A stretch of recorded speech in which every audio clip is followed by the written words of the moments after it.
All right, I think we are online, and welcome back to our discussions on Python programming.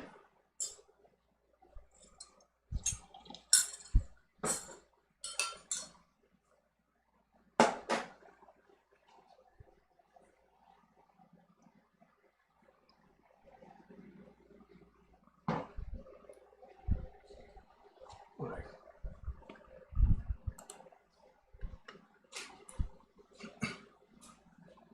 So I would suggest you, along with following the class, I would suggest you open a Google Colab session, or if you have a Anaconda distribution installed in your computer, try opening a Jupyter notebook, and so that you can actually follow along and actually type along, right? So there are a few things that you are going to learn today that you have to apply every single day if you're doing Python programming. That is why I'm asking, if you want to properly follow this course today, I would suggest you rather open a Google Colab window or a Jupyter notebook window in Anaconda distribution, right? So that actually you can type along. In any case, this file will be provided to you after the end of the session, and it will be mailed to you, and also it will be in the video description. So after the I mean, this is true for all my lectures. After the end of a lecture, I always update the video description with the handouts and all the files linked to all those things, right? So that is something you would get anyway. So I would recommend checking the video description once after the class ends, like half an hour after the class ends. And also I also mail it to you. And in any case, again, I'm repeating myself, try opening a Jupyter notebook window or a Google Colab window like that, okay? Because we are going to do a few things that you need to have practical practice in this scenario to actually be able to use it, right? So there are a few things that are different about Python when you compare it to other languages, right? And there are hardly any other language that have some syntactical features that Python actually has. So there are certain syntactical features that are not available in any other languages. All right, so we're going to look into those. And in any case, whenever you find something difficult to understand, if you find something difficult, in any case, just raise a question in the live chat. I shall be definitely answering your queries. And one more thing, it is constantly raining all day long. So the internet connection, thankfully, I'm quite surprised really that the internet connection is working. It's not breaking like it used to. And in any case, the internet connection might break at any moment. So I really can't guarantee that. So I would suggest, if the stream breaks halfway through, just patiently wait. I'll try my best to get the stream back online. All right. So with that said, hold on just for a second.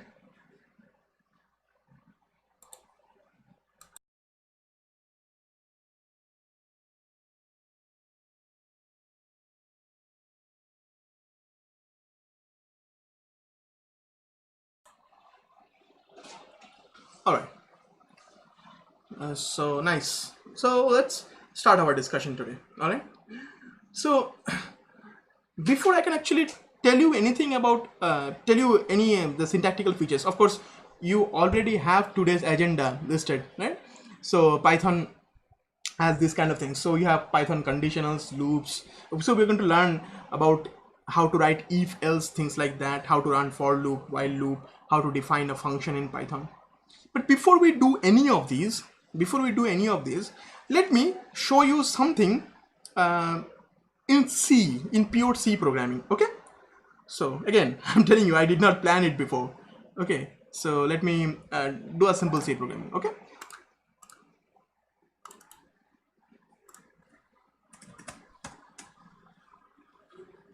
All right, hold on.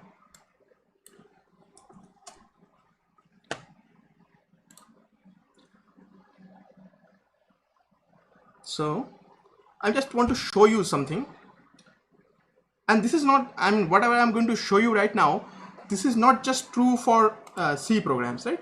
This is also true for Java, C++, C Sharp, all other standard languages, right?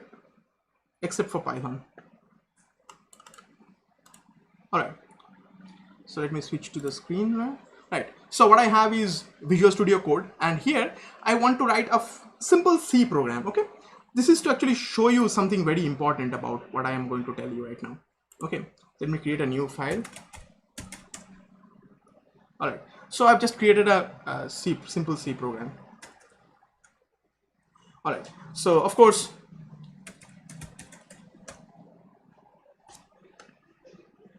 hold on.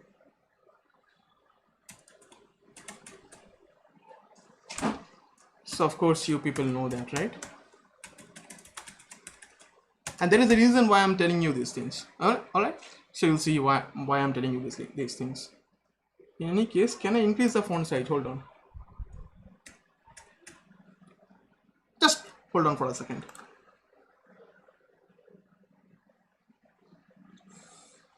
Preferences, settings.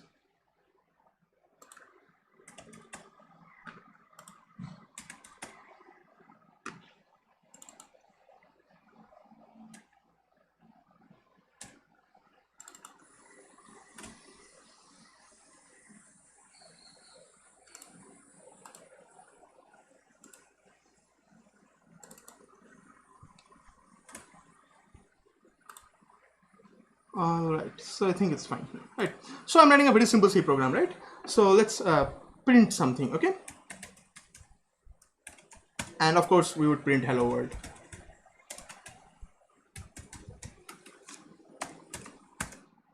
All right, so that's a pretty simple C program.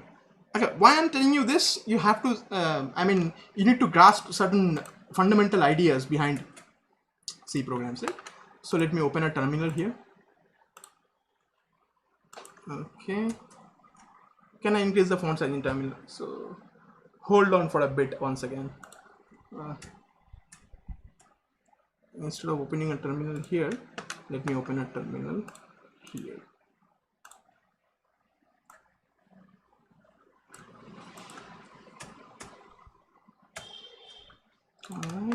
All right.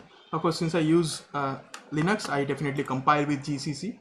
Okay, so this is how I compile my C programs.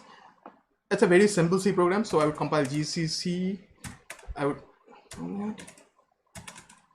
So that is how I compile my code, and if I want to run this all at the same time after compiling, I would run this way. All right. So of course, if I compile and run my program, I get to say hello world like that, right? It's a very simple C program, right? It does nothing very important, right? All right. So let me write a slightly more complicated C program with an if statement. And I believe, I mean, all of you have done C programming, and at least most of you would know how to do a simple if statement, right? Let's do a very simple if statement. Say, for example, if I say int x equal to, say, for example, 10, I don't know. That's a very simple program. Okay, just let me show you. Okay, and I'm writing two if statements. I'm writing if x is, say, for example, greater than 10, then I would say, for example, then I would say, and of course I don't have to put curly braces because I'm just putting one line. I would say big number and say, let's say, else if x less than equal to 10, I would say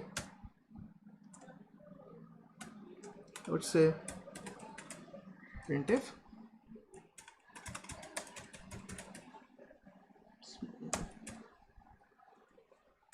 okay, and I would end my program with a return 0. Okay, you don't necessarily have to do that, but it's fine in any case. So if I ask you this question simply, what happens here? I just have assigned an integer x with a value of 10. So x is now an integer that carries a value of, okay, you don't have to understand what happened in the right hand side. I just compiled my code with GCC and executed the code, right? So that is how you actually compile your programming through the command line. All right.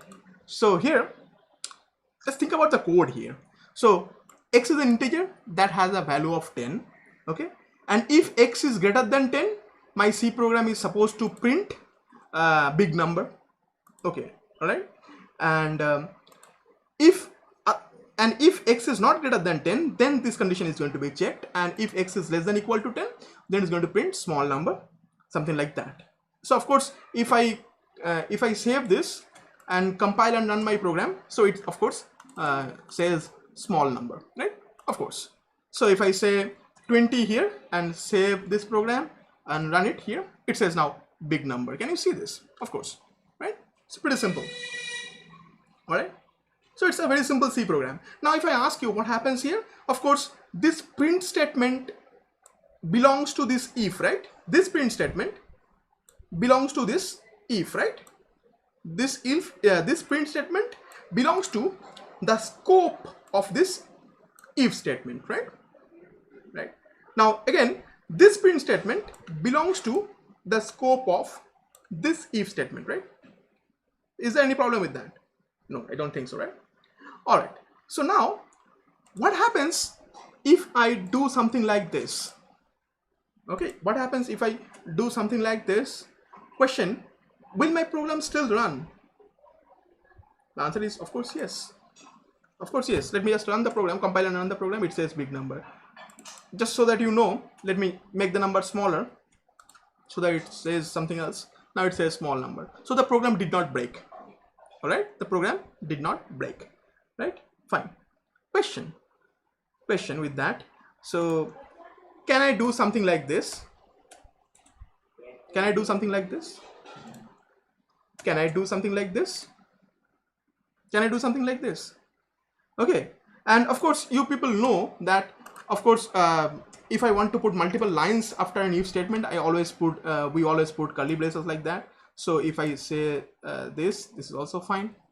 Now with that said, if I do something crazy like this, okay, I'm just writing something, right? Let me just write this.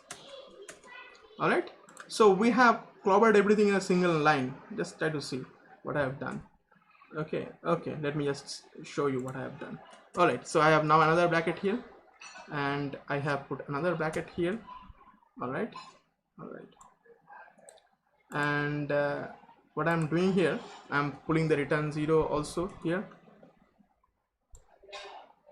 Okay. So do you see what I have done to the C program? Okay. Do you see what I have done to the C program? Okay. Do you see what I have done to the C program?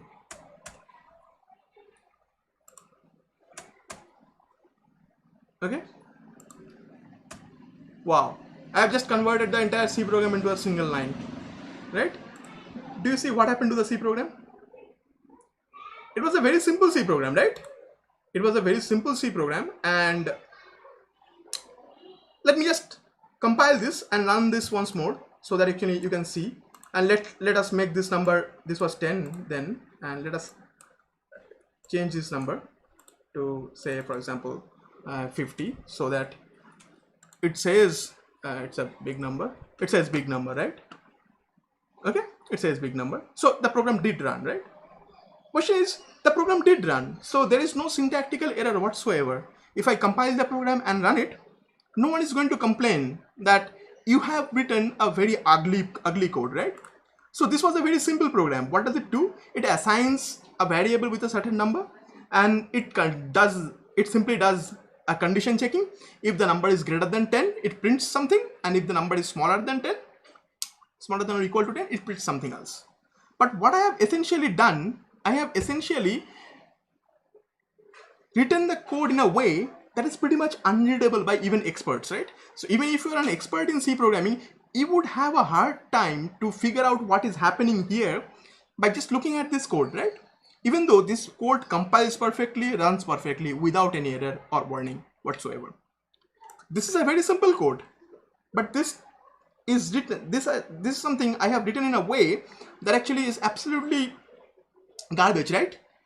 If I write a program in this way, no one can in their right mind figure out what happens here, right? Even if that person is an expert in C programming. Okay, this would be very hard for anyone to figure out. Okay, forget complicated programs. If I make a complicated program look like this one, no one would be even bothered to figure out what happens here, right? So you get my point, right? So what is happening essentially here is the simple fact that C as a programming language is not enforcing any syntactical feature here. C as a programming language is not enforcing, or rather is not forcing you to write a readable code, right? You understand what I'm saying? The same thing goes with Java, C Sharp, C, C++, all these programming languages. They do not enforce a good looking code. Do you understand what I'm saying? These programming languages do not enforce good looking code, right? So you can do it for your own sake, for your own sanity's sake. You could write a very good looking code in that sense, okay, that is pretty understandable and readable, but you can do that for your own sanity's sake, right? But no one is going to force you to do that. At least the syntax of the programming language is not going to force you to do that. So if you are a sane person, you would write your program like this one. And now this is perfectly understandable what is happening here, right? But this code is again identical to the previous one as far as my compiled code goes, right? So this is perfectly understandable. But you understand the fundamental problem with this kind of languages, right? So what happens is these languages do not enforce the structure of the code, right? The way you write does not matter. As long as the syntax is correct, these programming languages give you the same compiled code, so it does not matter really. Okay? So they would not force the programmer to write readable and good looking code, right? And this is something you need to understand. We read more often than we write, and that is true for our everyday life as well, right? We read more things, or we read more often than we write things, right? How many times do you read something compared to how many times you write something in a single day? And common consensus says that for a normal human being, we read 10 times, at least 10 times more often than we write anything, right? And this is true for programming languages as well. So if you are working as a full-time programmer, you would see you are reading code at least 10 times more often than you are actually writing something, right? So readability matters. So much so that when Guido van Rossum was developing Python programming language, his primary goal or primary objective behind developing Python programming language was that it should be readable. And the readability must be enforced by the syntax of the language itself. The language should be designed in a way, so this was working in his mind. The language he designed in a way that the syntax of the language itself would force you to write good, readable, and beautiful code. You are not pretty much allowed to write garbage code like that, which runs but nobody understands, right? You cannot write this kind of code because that will cause a syntax error itself in Python, right? So Python actually provides you syntax, or rather enforces syntax that will force you to write readable code that others can read and understand, right? Yes. So code that others can read and understand. Do you understand the simple philosophy behind Python, right? All right. So that's the fundamental philosophy. So one of the fundamental philosophy behind Python is that keep things simple as possible and make things readable, because readability actually counts a lot, right? Do you understand what I'm saying? Right. So with that said, let's close our C programming session here. Okay, we are not doing C programming here, but in any case, you understand my point here, I believe, right? So before I close this C programming session, you understand something very important here. Just by looking at the program, you know that this print statement actually belongs to this if block, rather belongs to the scope of this if block, simply because this kind of looks like being under the if statement, right? Do you see what I'm saying? So this kind of looks like this is under the if statement, right? So that is what gives you, what should I say, a physical appearance sort of, that this print statement is under the if statement, right? So this is inside the scope of this block, right? Something like that. So that understanding is pretty reasonable, right? So here, what is happening here? So I have a certain amount of space to denote that this is under the scope of this if block, right? So this print statement is under the scope of this if block. But unfortunately, C as a programming language is not enforcing that, right? So you could write a code that looks like that. So now visually, you won't have a visual clue that this print statement is actually under the if statement, right? So I can even do something like that. That wouldn't give you a clue that this language, that this code is under the if statement, right? And yes, to the best of my knowledge, there isn't any other language, I mean any other popular language rather, I would say, that actually give you this kind of syntactical restrictions on the language itself to make the code readable, right? So there aren't, so as far as I know, Java allows you to write that kind of garbage code. C, C#, C++, yeah, all these programming languages do support this kind of garbage code where you can do whatever you want, really, literally, okay, and make a code so ugly that it perfectly runs without any issue, without a hitch, right? But it's completely unreadable, right? All right, so that way you can create code that are completely unreadable in other programming languages but runs perfectly. All right, so those kind of things are not allowed in Python. So visibly the language should be readable, okay? And also you would see in many Python programs, you would see that you would see a certain lack of comments in Python programs. This is because that in Python programs, what happens is the program itself is written in a way that it is pretty readable. So you don't always need to put so many comments, right? So that is also one of the things that is behind the philosophy of Python. All right. So again, let me close this thing. Let me close this one as well, and let me open our Google Colab session here. Again, I requested earlier at the beginning of the class to open a Google Colab session or a Jupyter notebook if you can, because we are going to do a few programming things here. We're going to develop a few programs for which I would strongly recommend that you actually do the programs with me, so that actually you have certain understanding. So I will give you just 1 minute so that you can actually open up a Google Colab session. Just open colab.research.google.com, okay, and create a new Jupyter notebook. I'm giving you the link. Just open this one and colab.research.google.com. Go to this link and create a new Jupyter notebook, okay?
All right. So if you have opened a session like this, very good, really. So let's start our discussion. All right. So first of all, we are going to talk about conditionals. But before we can talk about conditionals, we have to talk about logic a bit. Okay. Right. So of course, conditionals are basically logical conditions, logical conditional statements. Right. So we're going to talk about expressions that evaluate to a certain logical output. Right.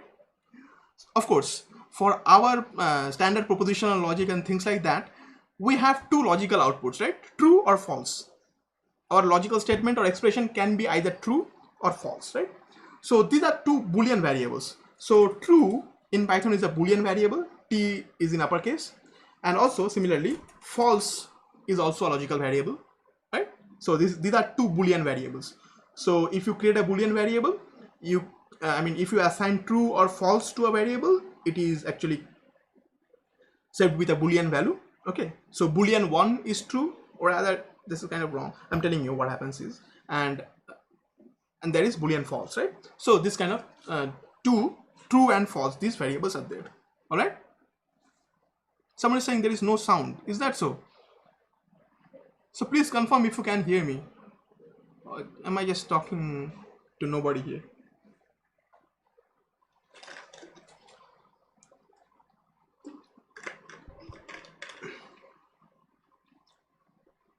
I don't really wear headphones because I don't really like wearing headphones. So please tell me whether you can hear me.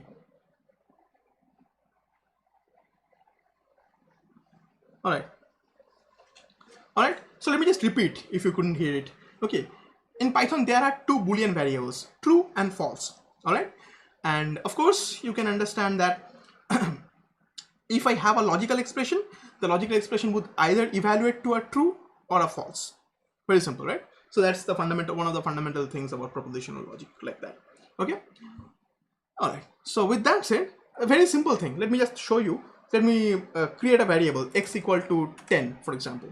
Or rather, let me just, I am not even creating a variable. So I'm saying 10 greater than 20. If I say something like that, if I say 10 greater than 20, and if I run this program, of course, this is the first code I'm running today.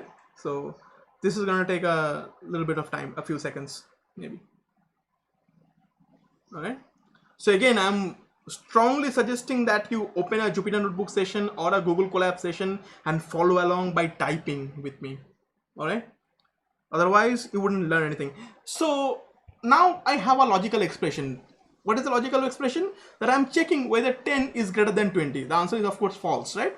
So it returns a logical variable, false, right? So now I can assign this to a variable. I can say x equal to 10 greater than 20. If I say something like this, if I say x equal to 10 greater than 20, then this is evaluated first. So 10 greater than 20 is evaluated first. So that's a logical expression which actually results into a false. And then that false is assigned to x. So if I do that, if I do run this, and if I say whose, you know what whose does. Whose essentially prints out all the variables. Now, of course, x is now a logical variable which contains the truth value of this logical expression. This logical expression is 10 greater than 20. The truth value of this logical expression is false, and that is assigned to the Boolean variable x, right? So this is false, right? So you could just say false like that. It would also do. So that would be directly assigning a false, right? But I'm just doing it in a slightly more elegant way here. And this is quite understandable, right? Right. All right. So there are a few logical expressions that you have to understand here. So in Python, there are certain syntactical things that are quite understandable. So you already understand Boolean operations, simple Boolean operations, right? So if I say true and true, so of course the result would be true, right? If I say, so of course that is the AND logic, right? And in AND logic, if all of the inputs are true, then of course the output is also true. If I say true and false, then that would give you false, right? Because that's the AND logic, right? So if I say true or false, because this is the OR logic, this is going to give you true, right? All right. So that is understandable. Similarly, there is something called not. Okay, if I say not true, of course not true means false, right? Something that is not true has to be false, right? If I say not, and then if I say if I say not true or false, okay, so what I've essentially done, I have essentially taken two input, one of them is true, one of them is false. I have ORed them, I have done logical OR between them, and then I'm taking and then I'm taking a not. Okay, so this is like doing the NOR operation. This is like doing the NOR operation between two inputs where one of them is true, another is the false. Of course, this is going to be false, right? All right, so you understand what I'm talking about here, right? Very simple, right? So you can assign logical variables like that. So you can say x equal to true, you can say y equal to true, you can say y equal to false, and, and you can say z equal to not x or y. So that will actually take two inputs x and y and OR them, and then after that it will not the result. Okay, so that's essentially z will be equal to x nor y, right? X nor y, something like that. So if I print z, that's going to be false. Something like that. So you can create fundamental logics like that, right? So that is something you can do with booleans. Now why am I talking about booleans? Because whenever you are actually satisfying certain condition and passing it through if statements and like that, so conditional statements, you necessarily put Boolean variables there. You essentially put Boolean variables there. So let me simply make a small program, right? And now you shall see some very important syntax of in Python. Okay, so let me create a simple variable. The same program I just did a few moments ago with our C programming language. So I declared a variable x and assigned a value 10, and I was not then checking whether this value was less than 10. So I was saying if x is less than 10, then this is a syntax in Python. So if and then a logical condition, things like that. And this do not always have to be logical conditions because I'm going to show you what happens otherwise. And then look very carefully. I'm saying print like the previous program. I'm saying print small number. And of course, in Python, strings can be delimited by double quotes, single quotes, triple double quotes, all many things. So since there are no other delimiting features here, I'm just using single quotes. So print small number, and then I'm saying else if x is greater than equal to 10, do print large number, something like that. So now notice very carefully, if I now, of course, notice this colon first of all. Okay, and notice one thing very carefully is that, is my voice clipping somehow? Hello? Alright, fine. Notice this colon first. This colon indicates that behind this or after this I have a block that actually belongs to this if statement. So forget about this first. Now think about this one. Think about this one. Okay, think about this one. Here what happens is a condition is being checked by this if statement. Notice the lack of brackets here. Unlike C programming, you don't necessarily need to put a bracket. If you wish, you can put a bracket, but you don't necessarily have to unless you have to. Okay, the fundamental syntax here does not require you to put a bracket here. So it says if x is less than 10, print small number, and then you have, this is something like else if, and I'm going to distinguish if and else if, right? So for a moment, let me just put x to be less than, say for example, less than 10. So make this 5, and let's forget about this one. Okay, so I'm writing x equal to 5, and if x is less than 10, this is going to print small number. Let me see whether it does work. Okay, it actually works. So since x is equal to 5, it says small number. Very nice, right? So let me just make it 15. So it does not print anything, right? It does not print anything. All right, very simple. Notice carefully is that this block is inside the if statement, right? Right? Let me just do another block, try to understand. Let me say print this is always printed. Now notice very carefully, if I run this program, so if I run this program with, say for example 5, if I say if I say x equal to 5 and then I print this, see what happens. See carefully, try to look very carefully here. What happens is these two are printed, right? These two are printed. And if I say 15, if I say copy the program so that you can see both of them at the same time. If I say 15, this one is printed only. So do you see what is happening here? Okay, try to understand that because of this gap here, because of this is known as indentation. Okay, because of this indentation, this print statement here, this print small number, this print statement here actually belongs to the scope of this if statement. So this if statement actually ends here.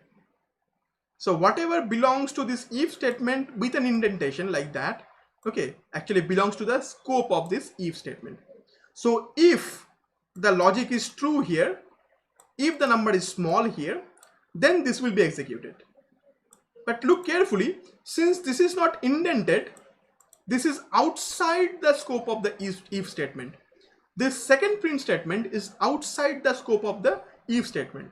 So this if logic here, this logical statement, this if statement here has got nothing to do with this print statement. So it doesn't matter whether the number is smaller than 10 or larger than 10, this statement will always be executed. But this print statement is executed only when x is smaller than 10. Okay, here in the second example, x was greater than 10, so this print statement wasn't executed. But this print statement, the second one, is always executed because this is outside the if statement. So the if has got no authority over this statement. And now visually you can see that this if statement has an indentation right in front of it. Sorry, this print statement has an indentation right in front of it, this gap here. This shows you that under the if block, okay, or under the scope of the if statement, this print statement belongs. So this print statement belongs under the scope of the if statement here.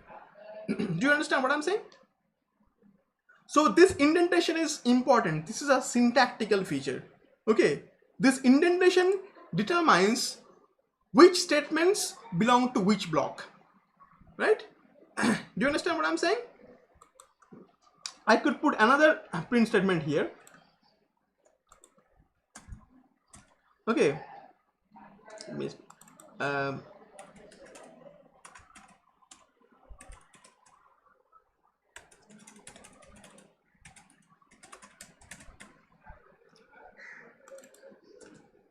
so this print statement would also belong to the if statement here. So under the scope of this if statement, these two print statements are there. So if this condition is true, then these two are going to be printed. But this is outside the if statement. So this is visually already there. So this is part of the syntax in the programming language itself. So this is the part of the syntax in Python itself, right? So if you violate this syntax, you are going to get a syntax error. Okay, you're going to get a syntax error, namely an indentation error. It's going to tell you that you have indented your code in a wrong manner, right? So let me run this line again to show you that these two statements are being executed simply because this condition is true, and this is going to be executed no matter what, because there is no condition right in front of it. This is not under a conditional, right? This is going to be printed anyway. So if I do copy the same thing here, and now notice carefully, again here in this one, these two statements are again executed when this condition is true. Okay, but with this large number, this condition is not true. Okay, so none of these two statements are going, none of these two functions will be executed, but this print statement will be executed. This print function will be executed. I'm saying statement, but just consider them to be functions, right? Anyway, so do you understand the difference? So indentation essentially gives you what belongs to whom, right? So that was an optional thing that you could do with C, Java, C++ programming languages like that. They did not enforce those syntactically. So but Python provides kind of forces you to use indentation, kind of forces you to write readable code. All right. So do you understand the indentation? So indentation is very, very important. So this indented set of code actually belongs to the if statement that ends with a colon here. All right, like that.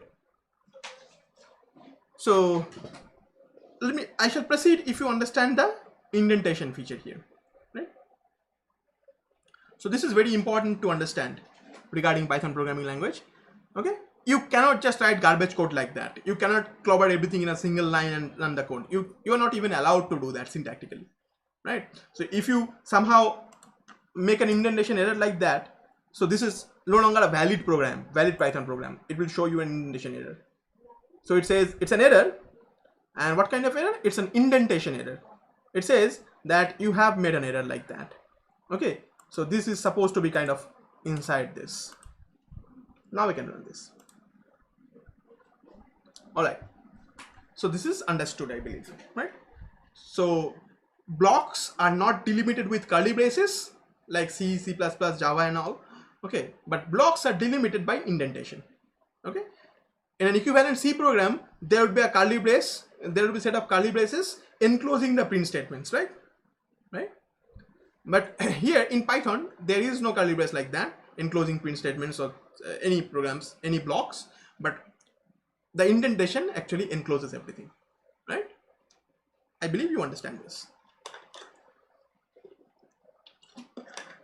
And this indentation is so important that whenever you're writing if, for, while, else if, or any kind of block statements like class, function definition, define, def, things like that, everything has to be indented, right?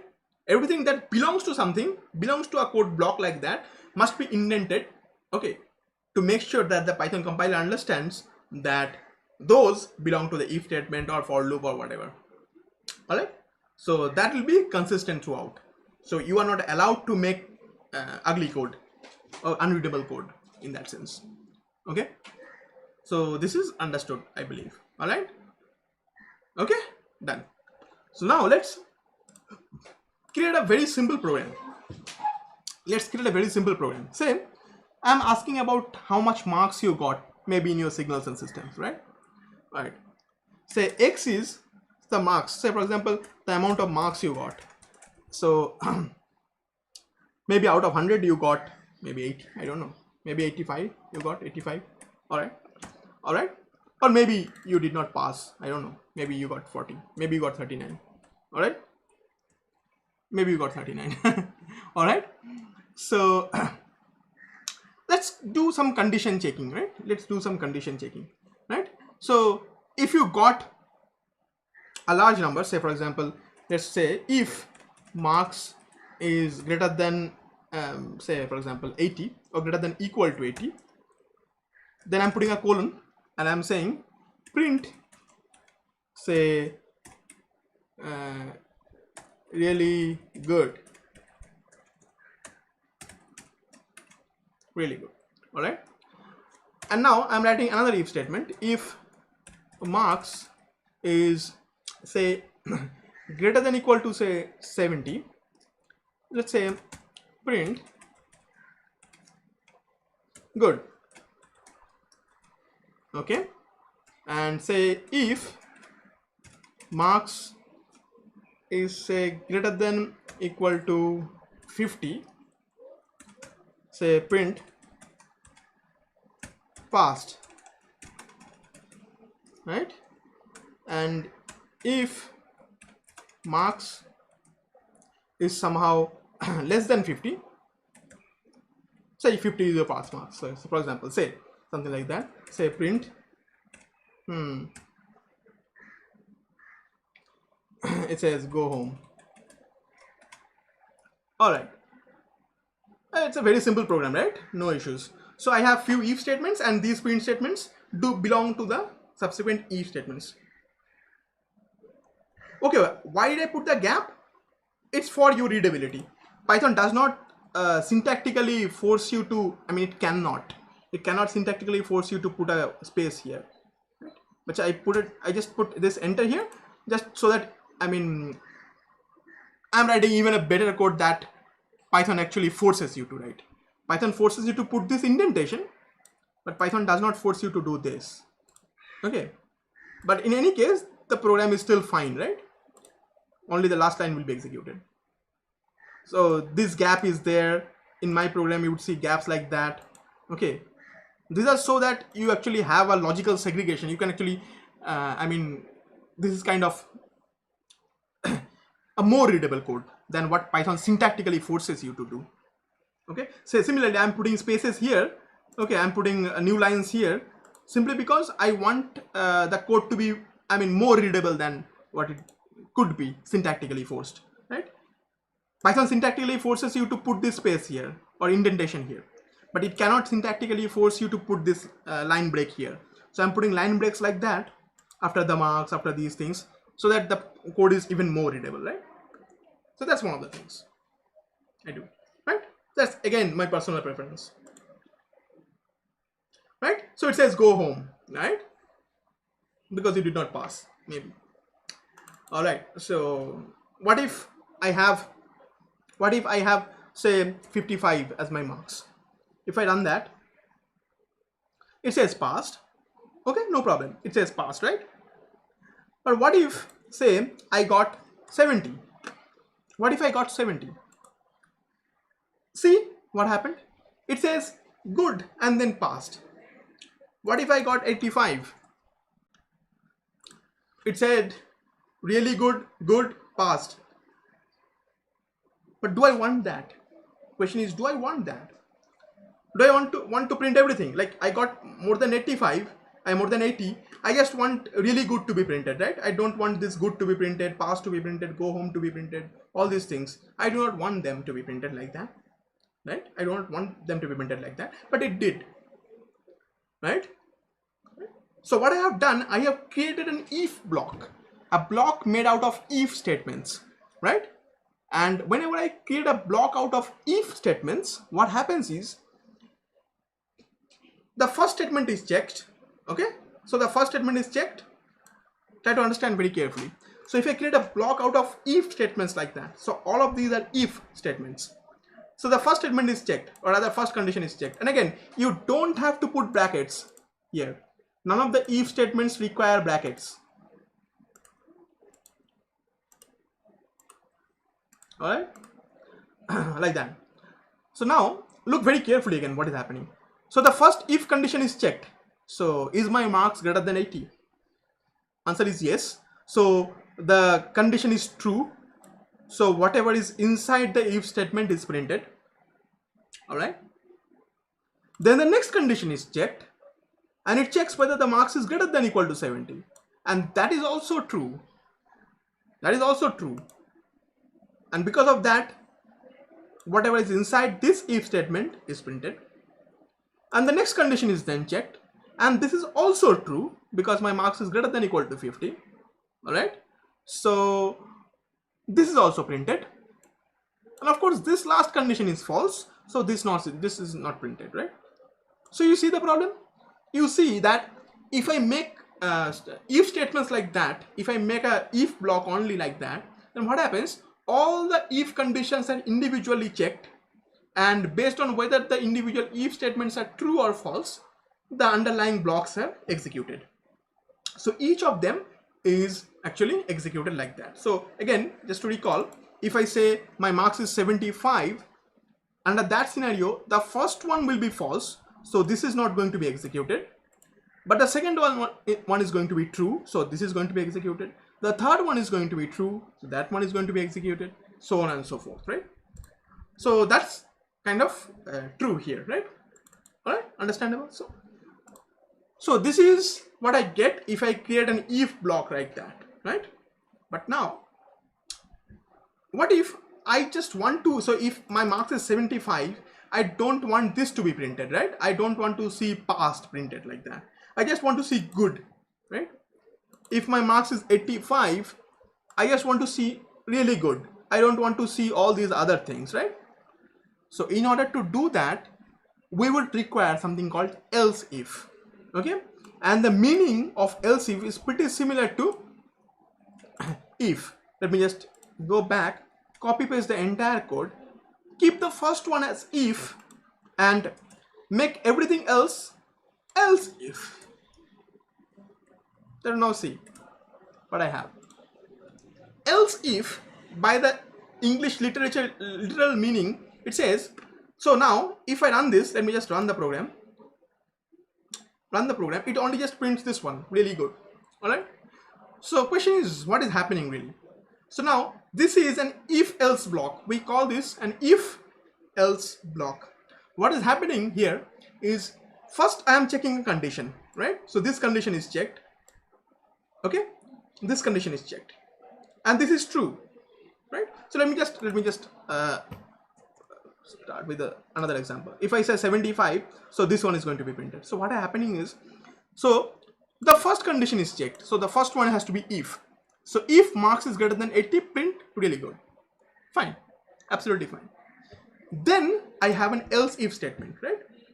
So what it says is, if the first condition that you checked was not true, so if this wasn't true, then only check for this one. Then the next else if tells that if this one is also not true, then only check for this one. And then this one says, then this one, if this one is also not true, then check for this one. So else if marks is greater than 80, just do this one and then forget everything else. So that is what happens. If marks is greater than 80, greater than equal to 80, then it just runs this one and forgets everything else, because this else if statement will be executed only if the execution of the previous if statement was false, right?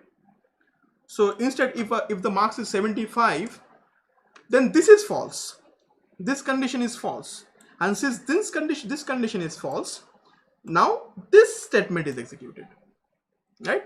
But since this one turns out to be true, this is no longer going to be executed, this is also no longer going to be executed. Now if I make something like this, then this if statement turns out to be false, so the next else if statement is executed. This also turns out to be false, so the next else if statement is executed, and since this one is true, nothing is executed anymore, so this is no longer checked even, right? And of course, if none of these is true, something like that, so for example, if I say my marks is 49, okay, so in that case this is false, so this one is executed, this also turns out to be false, then this one is executed, this one also turns out to be false, because of that this one is executed, and this one turns out to be true, this one turns out to be true, something like that. No, in Python the syntax is elif. Else if is combined with a single term elif. Elif is just else if in C. So there is no else if in Python, it's elif. Elif is else if. Okay.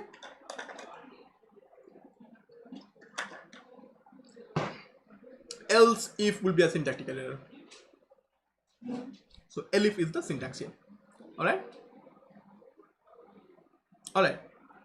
Now what if I say my marks is not even something like that? Maybe what if I say my marks is something like that? I don't know, whatever, some random word.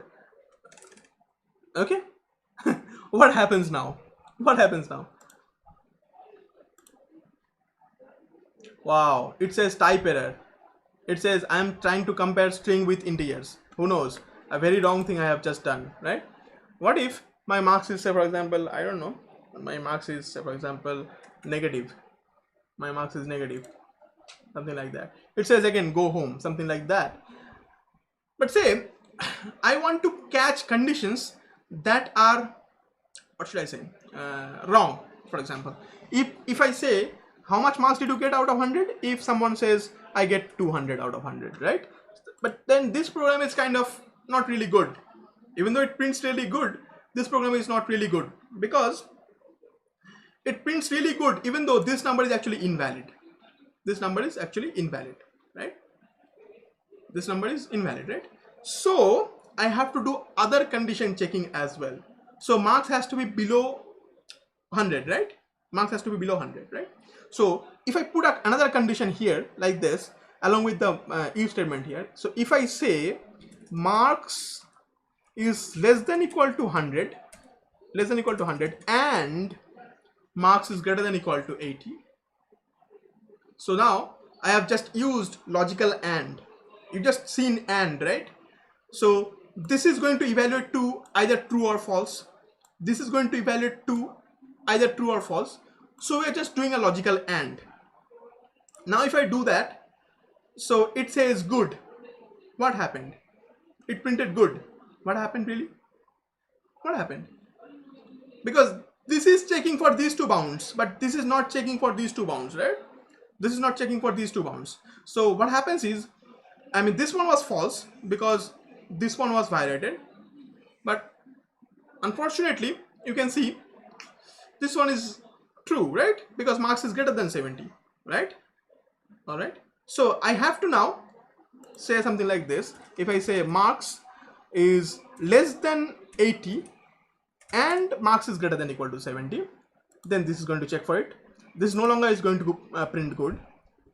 Now this is going to become true. Now, so to do that, I'm saying marks is less than 70 and marks is greater than 50.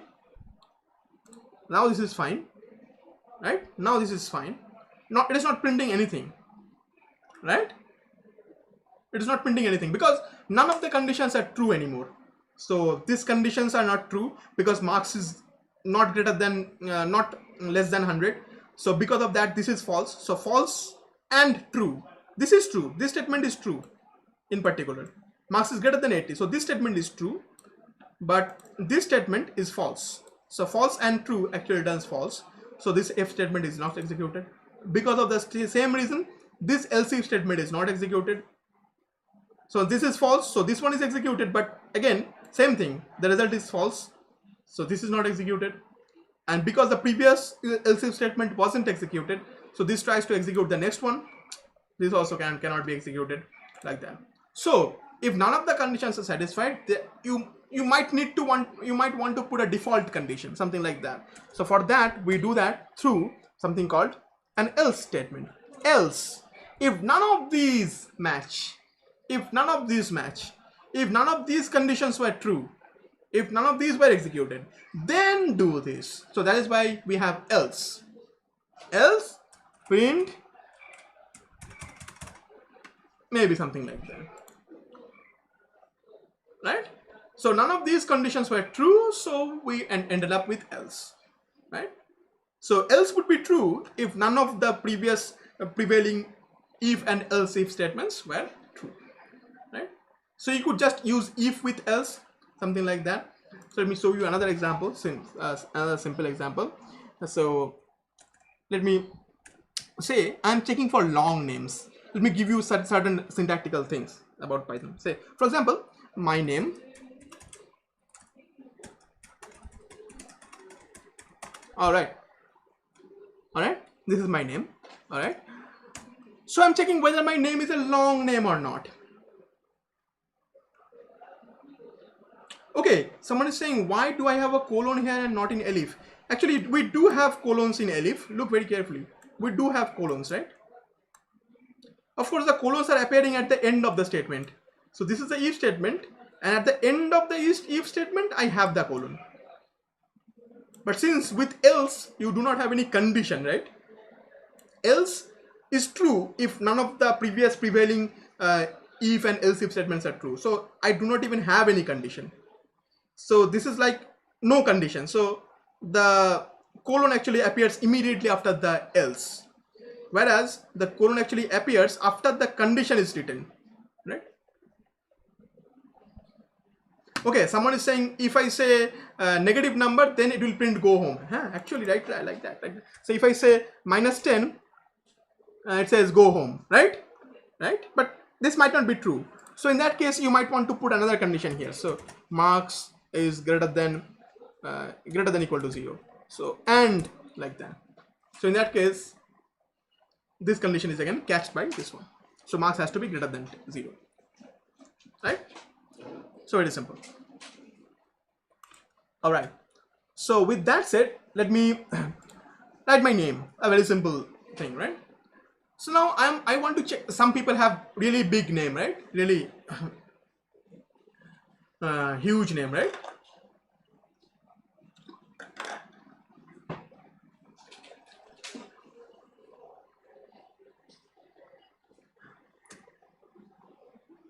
All right. So my name is pretty small, but I'm saying if my name is say longer than 10 characters, I'm going to say that my name is a long name, for example, right? But how am I going to check how many characters do I have in my name, right? So of course I can use certain string methods. Try to understand, my name is a string, right? So I can use a string method and calculate the length, or rather I can just use the len function on my name. So that's a string. Oh, sorry, this is not even a variable. My name. I can use the string method, rather this function len on my name, and it says I have 15 characters in my name, including the space. Including the space. Just hold on. Hold on.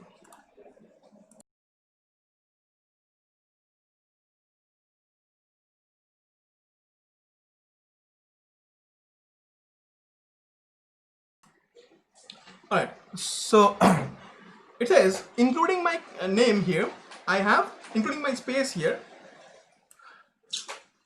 Hold on.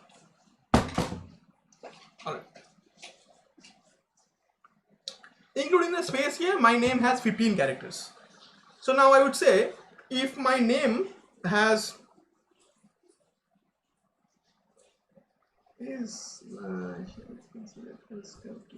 I do not understand your question. Yes, space indeed is a character, right? Space is a standard character. Everything that you see on your keyboard are, I mean, especially are essentially are characters. Space is itself a character, right? Space is a very valid character. All right. So two spaces is not equivalent to one single space. Space itself is a character, so don't worry about that. Right? All right.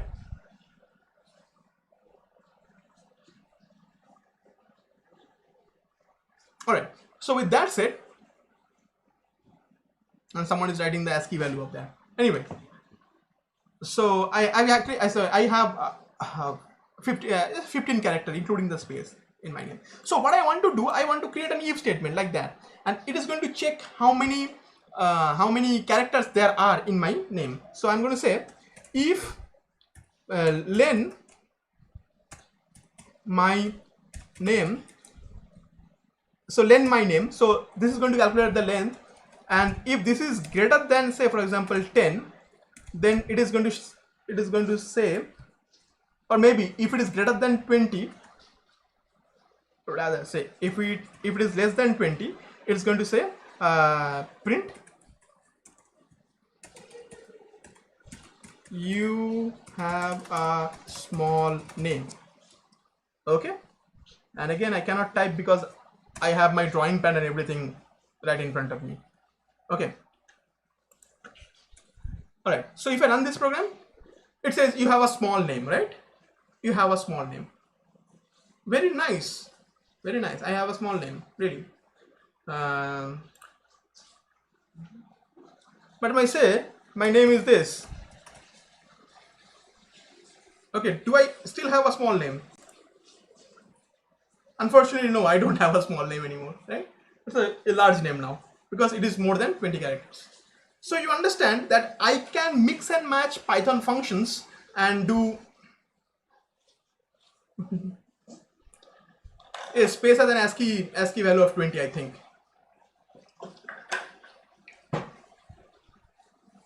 All right, so something like that. Okay. Now with that said,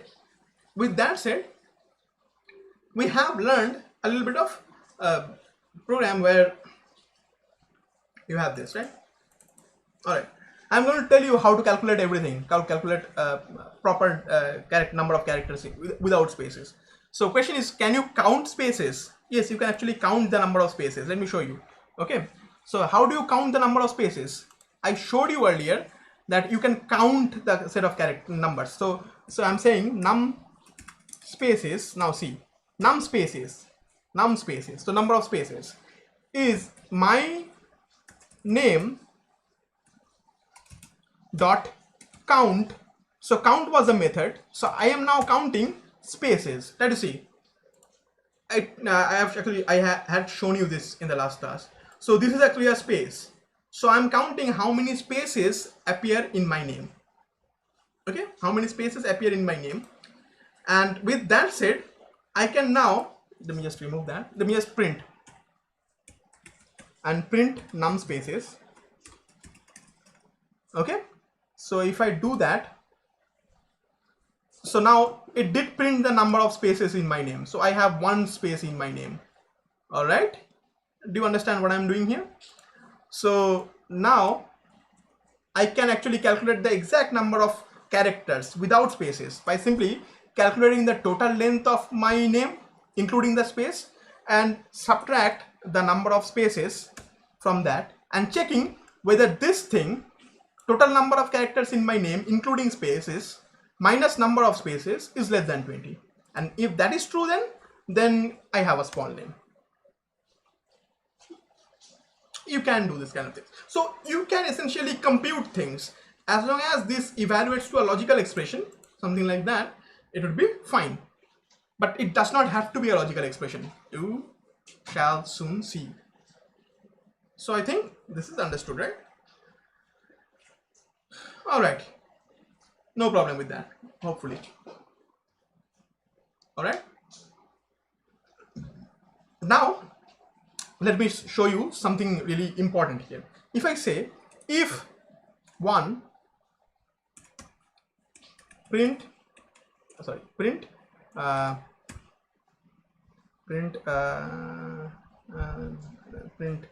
hello. Now question is, tell me whether this is going to be executed or not. If I say if one print hello, is this going to be executed? I mean, is this going to print hello?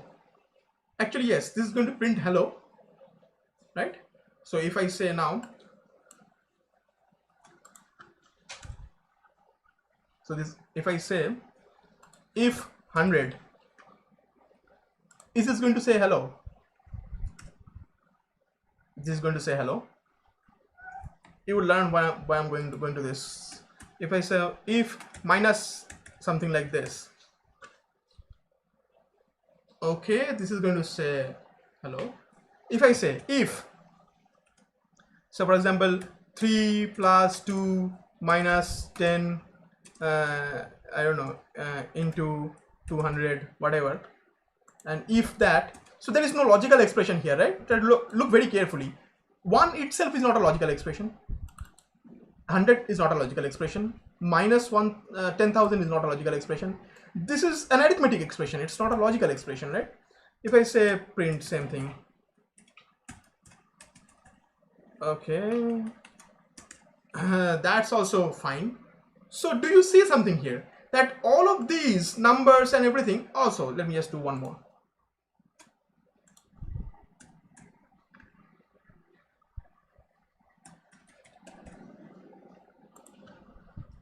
Okay, so all of these things that are not logical expressions, like this, like 1, this 100, this minus 100, this arithmetic expression, even this string, they are being treated as something like true, something equivalent to true. Even though they are not logical expressions, they are not true, right? Even though they are not true, although they are still being treated as true. Question is why exactly? Okay, in Python there is some syntax that actually is kind of borrowed from C. Okay, is that only the statement false and 0, these are treated as logical false. So if I do something like this, if, say for example 0 and then say print hello, this is not going to be printed, right? So if I don't have a logical expression after an if statement or an else if statement, okay, if it is something else other than 0, if it is something else other than 0 or false, okay, try to understand. After an if statement, if I don't have a logical expression, but it is something else other than a 0 or a false, then it is treated as a true. Do you understand what I'm saying? If I put an arithmetic expression and it evaluates to something other than 0, it is going to be treated as true. If I put a string which is not something like that, okay, it is going to be treated as true, such and such. So if something, so yeah, you have to put a statement, put a logic expression, something like that. So this is a string literal. This is being treated as an expression, and since this is not false, like this is neither 0 nor false, right? This is neither 0 nor false. Because of that, it is being considered to be true. So that's kind of the default execution of if, right? Default execution of if. Okay. Anything other than 0 and false are treated as true in Python. Anything other than 0 and false are treated as false in Python, treated as true in Python. So if I say if 3 minus 3, then I can say print hello. Now this is not going to be printed anymore because 3 minus 3 evaluates to a 0, which is treated as false. So this is not going to be executed. But you cannot just say if colon. That doesn't work. Okay. Now here are the conditional statements. So I can say 3 equal to 3. So equal to checks equality. So I can say 3 not equal to 3 not equal to 4, for example. If I say, that's also going to be true. So this is not equal to. All right. So similarly, I can say 3 less than equal to 4. So that's less than equal to. I mean, these are very similar from your C syntax, right? So if I say 5 greater than equal to 4, that's going to be true. So these are a few logical equality checkers, right? So with that said, I am kind of concluding the discussion on if and if-else statements, right? So if you have any query, just right now ask me.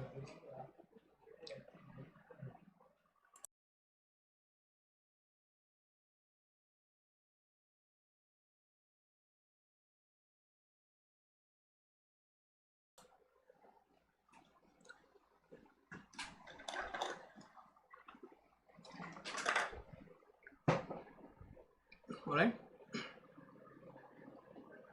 So that kind of ends our discussion with logical conditional statements, right? So there are quite a lot of things that I just skipped, but you would learn. Now, in Python, loops are pretty, what should I say? What is a loop, first of all? What is a loop? A loop is essentially gives you a way of running the same code multiple times without repeating your code multiple times, right? Without repeating your code multiple times, right? So if I say print hello, I cannot type today. If I want to say print hello, if I want to print hello world 5 times, maybe I might want to do something like this. But that's a very bad program, right? Right? If I run this, this is going to be printed 5 times. But what if I want to change world into Python, say, for example? So I have to do the modification 5 times like that. So if I did print it 50 times, and if I wanted to do some modification, I would have to do it 50 times like that. And again, this is repeated code, and repeated code is strictly discouraged. You do not want to write the same code more than once, right? That's again a standard programming nomenclature. So this kind of programming criteria, I mean thing, is not really, you do not really want to do something like that. So what if you want to run a print statement but 5 times? You want to run this print statement but 5 times. So in order to do that, you want to create something called a loop, right? Something called a loop. Now you might be familiar with C programming loops, right? Maybe you might be familiar with a for loop that kind of looks like this. I'm writing a C programming for loop, so don't confuse this with so we write something like this. For example, int I equal to 0, I less than, say for example 5, I plus plus, and then we put curly braces and such, and if I just write a single statement I don't have to put curly braces, but that's the point. In C, what happens is I'm creating a counter variable I that is counting from 1 up to 4, up to and including 4, and each time what happens, this statement is executed. So what I'm doing, I'm starting with I equal to 0 and printing this, executing whatever belongs to this for loop, okay, and then I'm incrementing the value of I, right? I'm incrementing the value of I, and then I'm executing this once again. Then I'm incrementing the value of I once more, I'm executing this as long as this condition is satisfied. So I starts with 0, so a hello world is printed, then I becomes 1, another hello world is printed, I becomes 2, another hello world is printed, I becomes 3, 4, and then when I becomes 5, this for loop exits because that condition is dissatisfied. But now this kind of thing in Python, I mean, is not really a thing. Okay, you do not really iterate like that. So this is something called an iteration. We iterated, so we basically repeated a calculation multiple times. This kind of things are not really a thing in Python. We do not really want to do that. But what we instead do, we iterate over things, or iterate over collections, iterate over iterators. Now this is the term, iterators. In Python, if you want to iterate over, or rather if you want to count something like that, or if you want to iterate over, you need to have something called an iterator object. Okay, what is an iterator object? Many objects do support iteration. And what kind of objects? For example, any object, any Python object that allows counting can be used as an iterator. Okay, any object that allows counting can be used as an iterator. Let me now tell you the syntax. Okay, so Python for loops essentially, in fact Python loops essentially, rather for loops essentially allows you to iterate over Python iterators. So now let me give you a very basic example of an iterator. Okay, something that you can count, right? So what is a very basic thing that you can count? It's a string, right? For example, if I say my name was again, say that was my name, but here you can count, right? So you can say what is the 0th character? This is T. What is the first character? This is A. What is the second character? This is N, like that. So you can count thing. So this string can be used as an iterator. So anything that can be counted in order. Okay, so anything that has an order and can be counted can be used as an iterator in Python. So my name is this. Now if I say, so now I'm running a for loop. Look very carefully. For, say for example, X in my name. Now again, for loop has the same syntax. We have whatever I want to write, okay, like that. And so this is kind of the iteration variable. So I'm creating an iteration here, and then make sure that whatever I write here, okay, is executed and is considered to be under the for loop. Now if I say print, say hello world. Now what is happening here? No, maybe let me make my name very small. Say this is my name. Okay, so if I run this program, let me run this program and tell you what happens. You will see hello world is being printed 3 times. Okay, hello world is being printed 3 times. Okay, what just happened? What happened essentially was that my name, this TTG, was a string. This string is an ordered set of characters. Okay, it has 3 characters. Now here what I'm saying is, for X in my name, what is X? X is any character. So for character in my name, okay, print hello world. Now how many characters do I have in my name? I have 3 characters. So for every character in my name, print hello world. Okay. So if I say, instead of this, if I say this, how many characters do I have in my name? I have 1, 2, 3, 4, 5. If I do that, how many times would I run my program? Sorry, how many times here? 1, 2, 3, 4, 5. I have 6. I can't even remember how many characters there are in my name. So I have 6 characters in my name. So how many times is it executed? 6 times. Try to understand. Okay. This could be anything. So for character in my name, run this. So Python for loops are extremely versatile. Python loops are extremely versatile.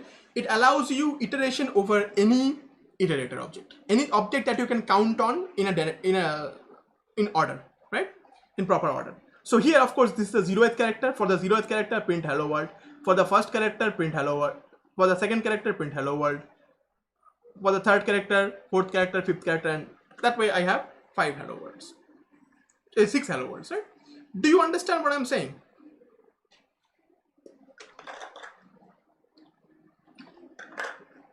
All right.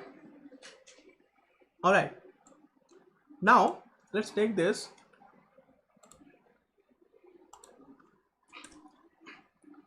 Make this example slightly even better. So for character in my name, instead of printing hello world, let's print the character. Let's run that. Now what do I have? So for each character, so read this in this way. For each character in my name, print the character. So Python is designed in a way that the code that you write is pretty readable. It has to be readable by definition. So you can read the code like that. For each character in my name, print the character. Of course, in order. So that is what you have, essentially, without any issue. So do you see that? So now it ran the for loop how many times? 6 times, really, because I had 6 characters in my name. Because strings are pretty much countable like that. So any countable object that can be counted in order, that has an ordering in nature, that can be used as an iterator. Okay, right? Do you understand what I'm saying here? Okay, so Python loops are inherently very different than your basic C programming loops. I can create a list. Say my list. So let's eat fruit. Let's eat water. We Bengali people eat water. Okay, let's eat coffee. You also eat coffee, right? In any case, let's eat what should I say, maybe, who knows,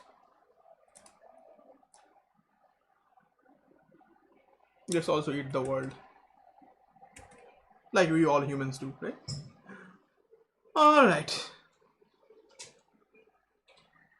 nice, fantastic. So we have a list of things that maybe somebody wants to eat, right? We have a list of things, right? So now I can iterate over this. So I can say for, now name a variable for food in my list. Now this is again just a name of the variable. It could be X, Y, Z, donkey, anything, right? So food in my list, say print food. Okay, so if I run this, what happens? The foods are listed like that. Okay, okay. Maybe I don't want just something very simple like that. Maybe I want to write something. Maybe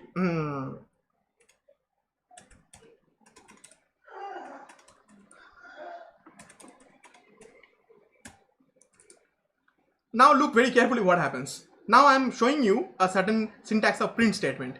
So in print statements, you can say something like this. You can put a fixed string like that, and then you can put a comma, and then you can put a variable like that. So this variable, for each iteration, for the first iteration is going to be the fruit, there is going to be water, then it's going to be coffee, then it's going to be chicken, and then it's going to be the world.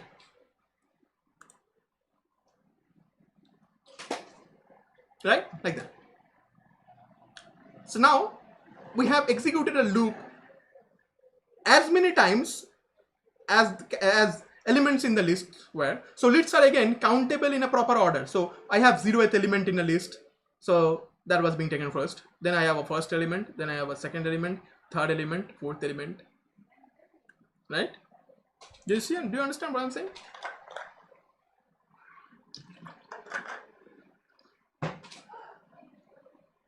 Right? And this is what cats think of us. Cats and dogs think about us, right? They call us humans, right?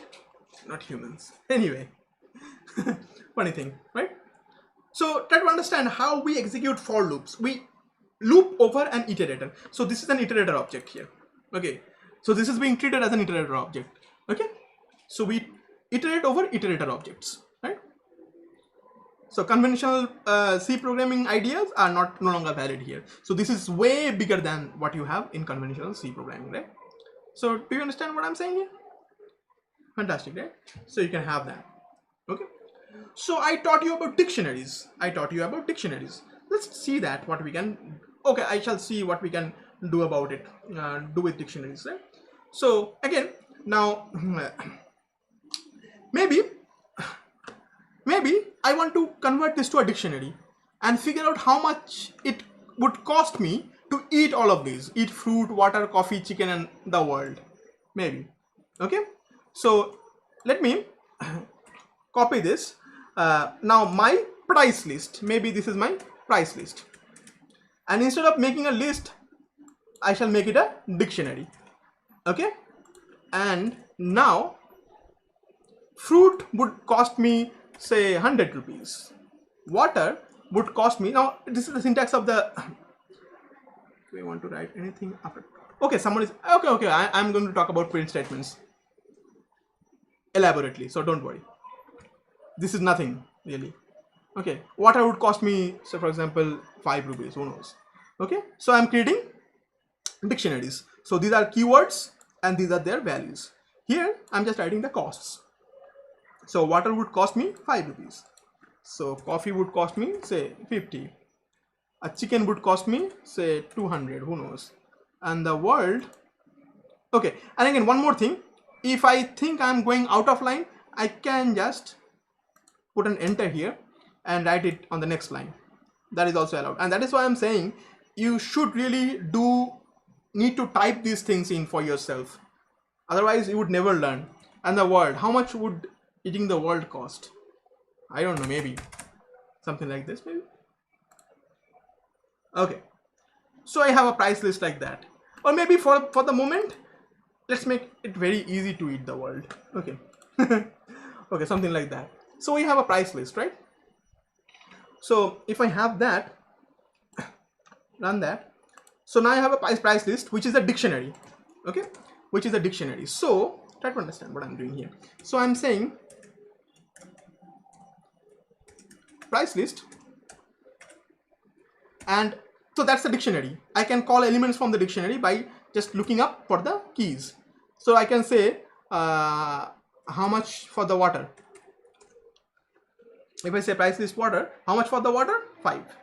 If I say how much for chicken, 200. How much for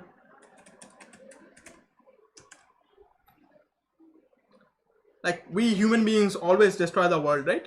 We used to destroy the world with plastic. Now we are destroying the world with disposable masks. All right, so these are the costs.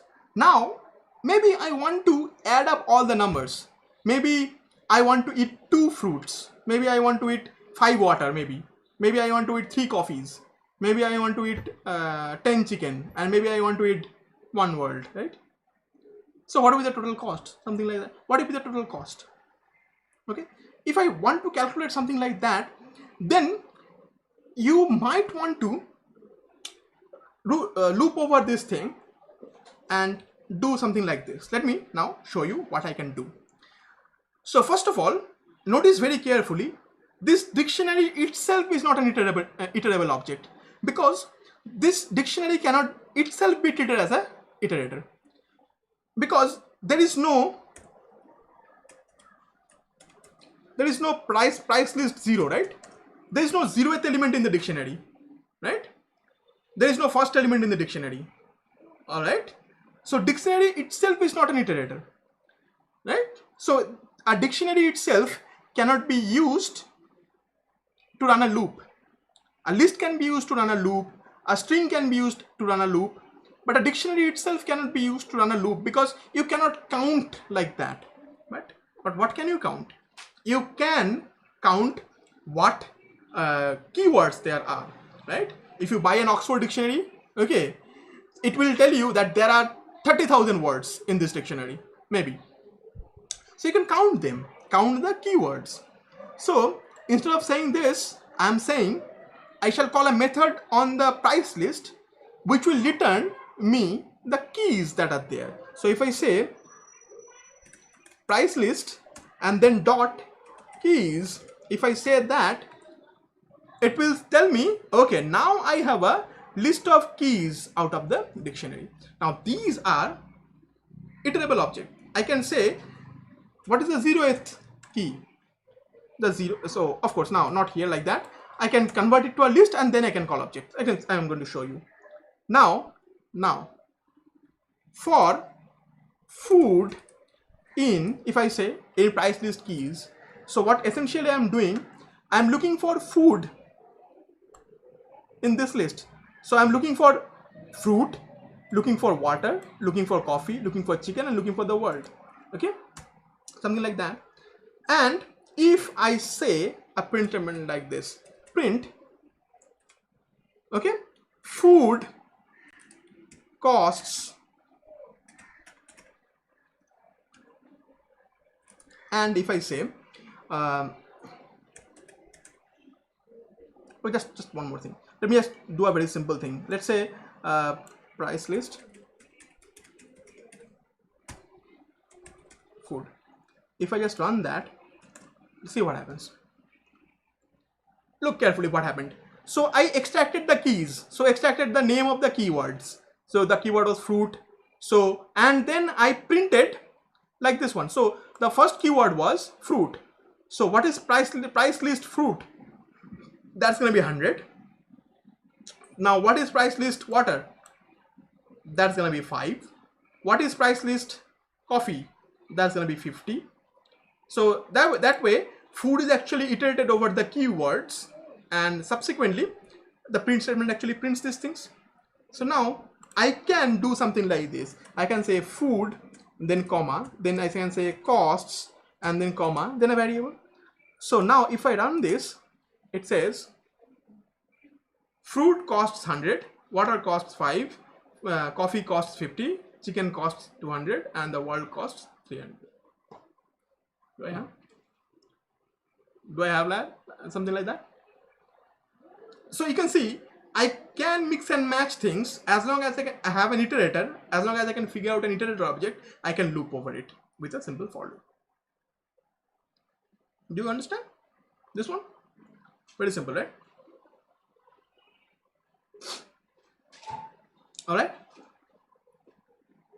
Now, what if I want to eat all of these and I want to figure out what is the total cost?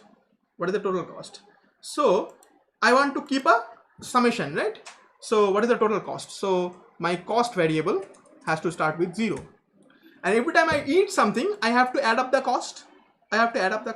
So every time I eat something, I have to make sure that I add up the cost. So this is the syntax borrowed from C, or maybe you can write cost equal to cost plus the cost of that particular food. Now what happens is, each time this loop is executed, the cost variable is going to be incremented by the cost of that particular food. So it starts with fruit, so 100 is going to be added with that. Then whatever I have, 5 is going to be added with that. Then 50 is going to be added with that, and like that. All right. And after I execute the loop, after I finish executing the loop, I am going to go outside the loop. Look carefully now. I am going to go outside the loop. So this is outside the loop. This is no longer indented. I am going to print total cost is, and then I am going to print the total cost. Now if I run this, what happens is that individual costs are printed, and then again at the last we have the total cost. That's like that one. So everything is added like that. So these two statements are inside the for loop, and this is outside, and this actually shows you the total cost. So we actually created a variable and incremented the variable every time I ran the loop, and like that, right? Incremented the variable with the price of the thing I am eating, and like that. And this cost equal to cost plus something, it has a similar syntax as in Python, so as in C. So you can say plus equal to, you can say plus equal to, but I personally don't like this kind of syntax. I do like to put explicit variables like that. Okay, so now you can see these things are pretty powerful really. I mean, try doing this in C.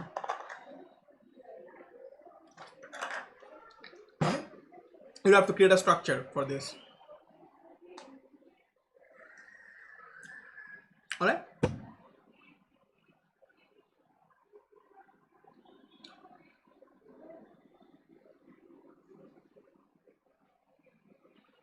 Nice, nice. Now, one of the fundamental questions would be, now what if I want to execute a primitive loop like in C programming language? What if I want to print numbers from 1 to 10? What if I want to print something like that? What if I want to print numbers from 1 to 10? What if I want something like that? What would I do then?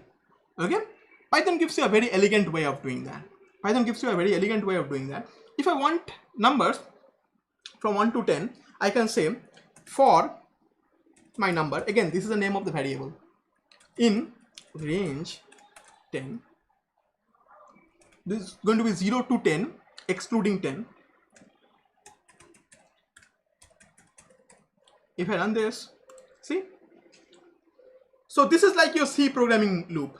So I now have numbers. Okay, what if you want to eat more than one fruit? Yes, I'm going to show you that. Okay, before I can even show you then, so what if I want to eat more than one fruit, right? So for that I have to create another or something like that. I have to create another list that would tell me how many of them I want to eat, right? So this is the price list. Okay, and what if I want to eat more than one fruit, right? Yeah, that's a good question. I kind of glossed over that. Maybe I want to eat more than once, right? More than one fruit, right?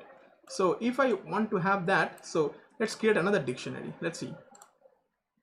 Let's create another dictionary. Now, quantity. How many do I want to eat? Maybe I want to eat fruit. How many? Maybe I want to eat 10 fruits. Maybe I want to eat 20 waters. Maybe I want to eat 5 coffees. Maybe I want to eat 2 chicken and 1 world. Maybe I want to eat that. So that's the quantity. Quantity itself is a dictionary. Okay? Quantity itself is a dictionary. So, and they share the same keys. So I can now say I'm doing a very nice manipulation. I'm saying quantity itself is a dictionary. So I'm saying quantity and then that particular food. So this is going to be give me 10 and then food. Okay, and I might want to have to put a space there. Okay, let me show you. Costs, and then I have to multiply this. So I have to multiply the cost with this. So here this price actually comes from the price list and the quantity comes from the quantity list. So these are all dictionaries. So I'm multiplying like that, and the cost would be simply this multiplied with again the quantity food. And while we're at it, let's say temporary price. So price for that particular food. So let's that to be the temporary price. Let's call that here. So I'm creating another variable internally, and that's going to be the temporary price, and this is going to be my temporary price here. So if I do that now, so 10 fruit now costs 1000, 20 water costs 100, 5 coffee costs this, and 1 world costs, and the result total. Do you see what I've done? I have created another dictionary. I had a dictionary of the food, dictionary for the price list, and now I have a dictionary for the quantity list.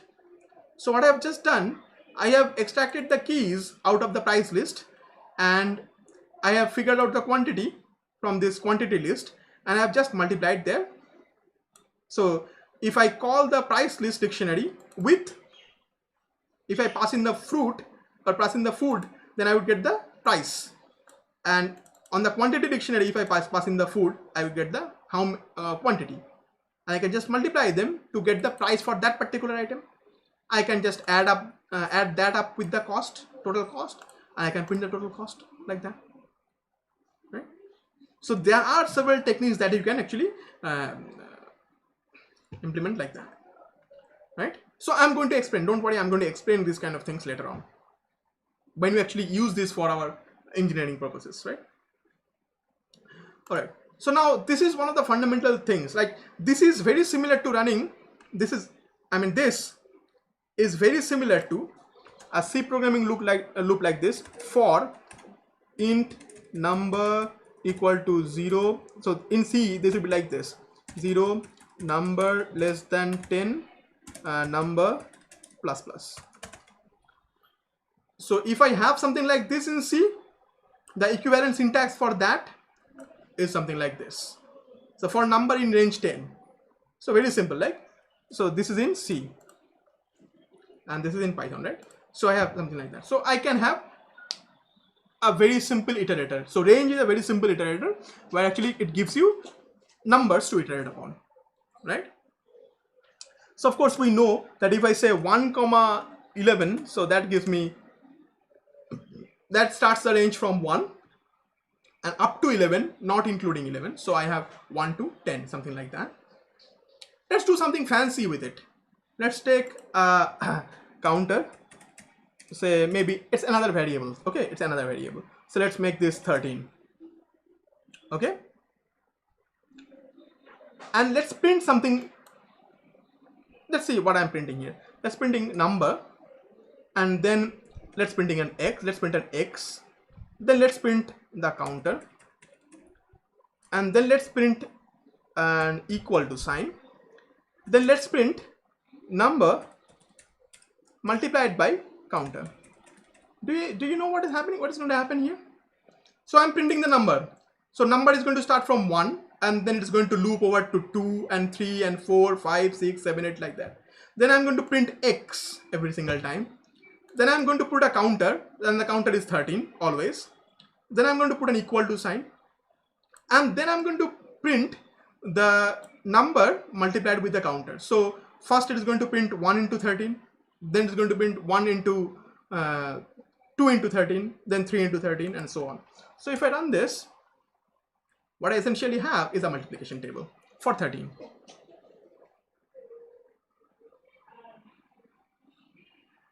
It's a multiplication table, right? See, with just this much code. All right.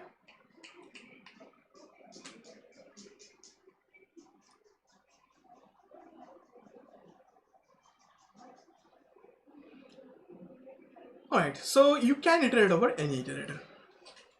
Okay. Now, with that said, I'm going to again kind of end our discussion on for loops so that we can actually go into while loops. But again, there are quite a few things that, what if string someone asking, what if a string contains some digits like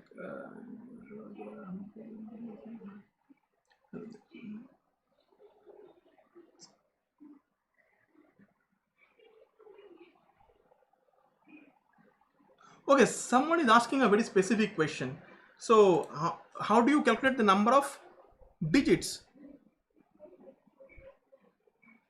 Sorry, I don't understand your question. Someone asking, hello, there are 100 people in 2 buildings. How do we calculate the number of digits? I do not understand your question. Can you clarify your question, please? Okay, please clarify your question and let me explain the while loop. Okay, so now what happens is, so far what we have seen is that we have a loop for which how many times the loop is going to run is known to you, right? So if I am doing it on a range, then how many elements there are in the iterator, that is going to determine how many times my loop is going to run, right? So in this iterator I had in this case I had 5 elements, so the loop ran 5 times. So here same thing, here the loop ran 6 times because in the iterator I had 6 elements, like that. So for loops are really good when I know the exact elements on which I want to iterate over, or the number of times I want to run the iteration, right? If I know that already, in that case for loops are pretty nice, pretty useful, right? That's understood, right? For loops are pretty useful in that case whenever I actually know how many times I want to run my loop. But that's not always the case. Maybe I want to end my loop, maybe I want to run my loop indefinitely as long or until a certain condition is satisfied. I would want to run my loop indefinitely unless a condition is satisfied, a particular condition is satisfied. If that is so, then what I need is not for loop but while loop. Okay, not for loop but while loop. So while loops are run as long as a certain condition is satisfied. Okay, do you understand what I'm saying? Okay, all right. So with that said, let me just create a very simple while loop to demonstrate what I mean here. All right, all right. Same. I'm saying while a condition, of course, a condition has to be met. As long as the condition is not met, this is going to be printed. This is going to be printed. Okay. So let's create a list. Very simple. Let's create again another list. Another list. Let's create a list. Say, for example, again elements. What should I say? Pen, paper, book,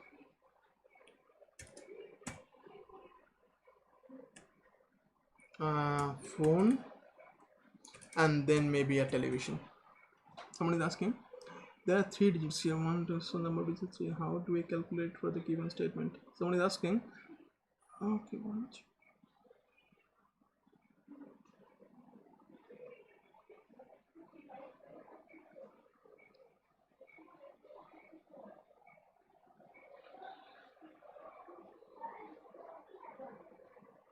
Okay, someone is asking, can I look for how many digits there are? How many digits there are?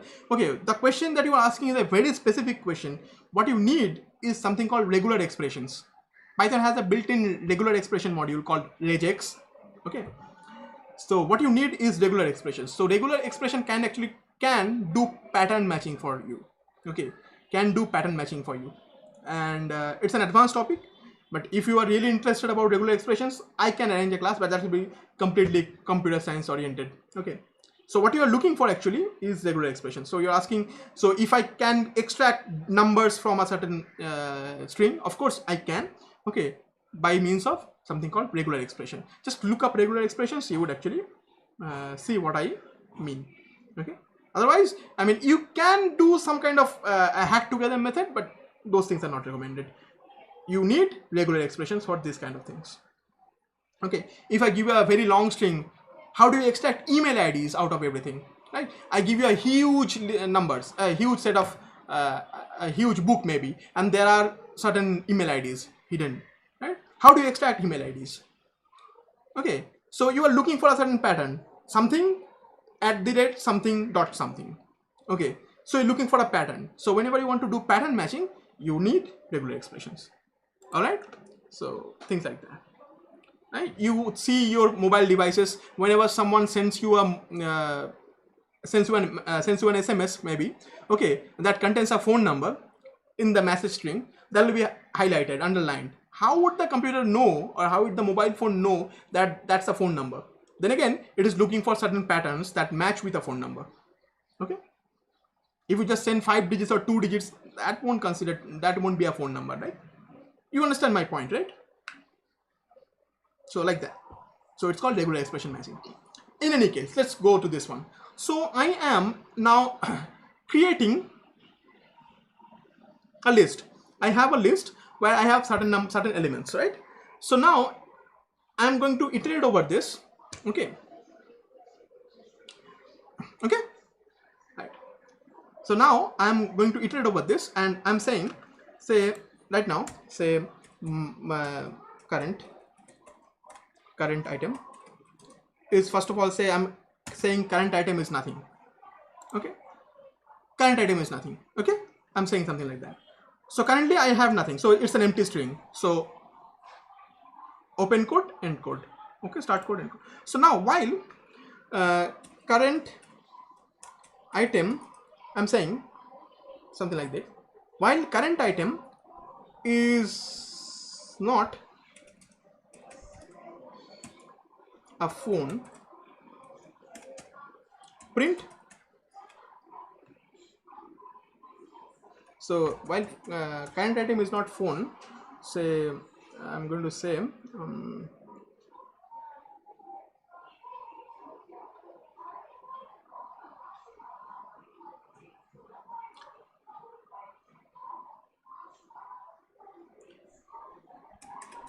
it might turn out to be a bad example really. Hold on, print.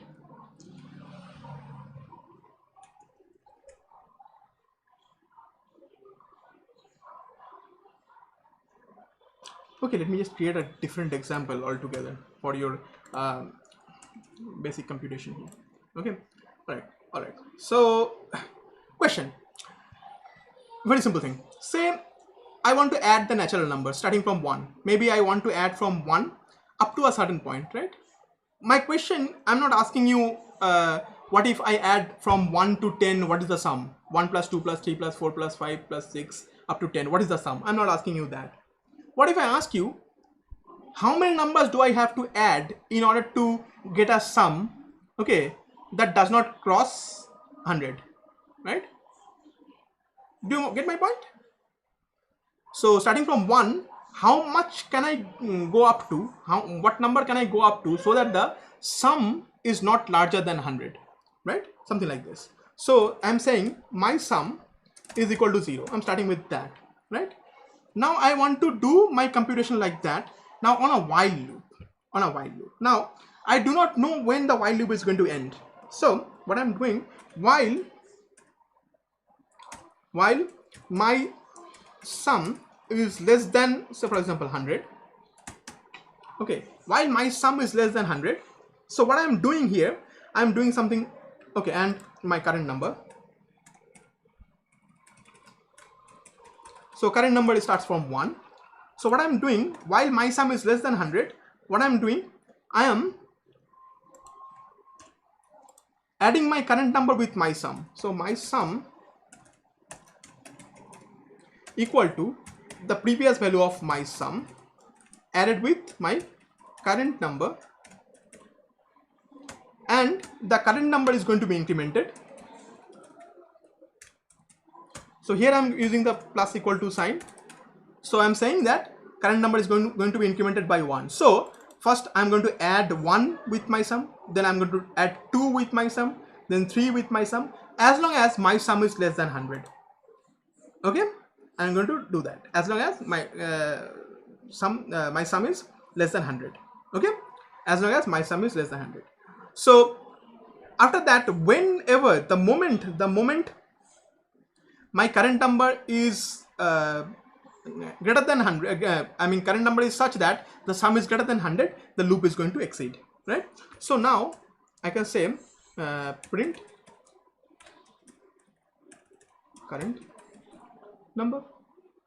So if I run this loop, so this is a very simple thing. This is a simple example. So it says 15. So I could add up to 14. So 1 plus 2 plus 3 plus and so on up to 14 would be less than 100. If I go beyond that, if I go to 15, then the sum becomes larger than 100. So here I did not know how many times I need to run the loop. Do you understand the point?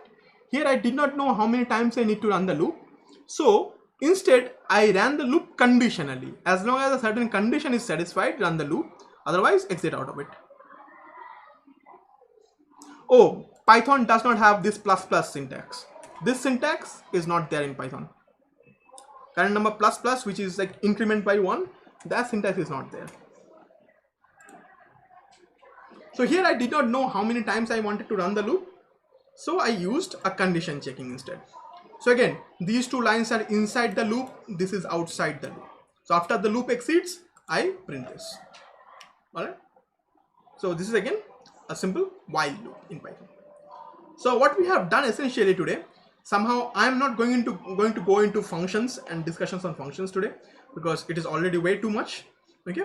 But I'm going to show you a few things about printing here. Okay. Okay. So conditionals and loops will be fine for today, I think. So I'm not going to create functions today. Okay. So again, if you have any queries, feel free to ask. So let's talk about print statements. Okay, print statements. So we have seen a few different kinds of print statements. So you can mix and match different Python objects with strings like that in print statements. But let's see how we can actually manipulate strings, because what we essentially print out of a print statement is a string. Let's see how we can manipulate strings, right? How we can manipulate strings. Let's see that. So let's see. So this is my string. So this is my string, and my string is, say, for example, that's my name, right? All right. Say this is my string, and I want to add two strings. Okay. So this is another string, and this is going to be two strings added. Okay. So I can say my name is,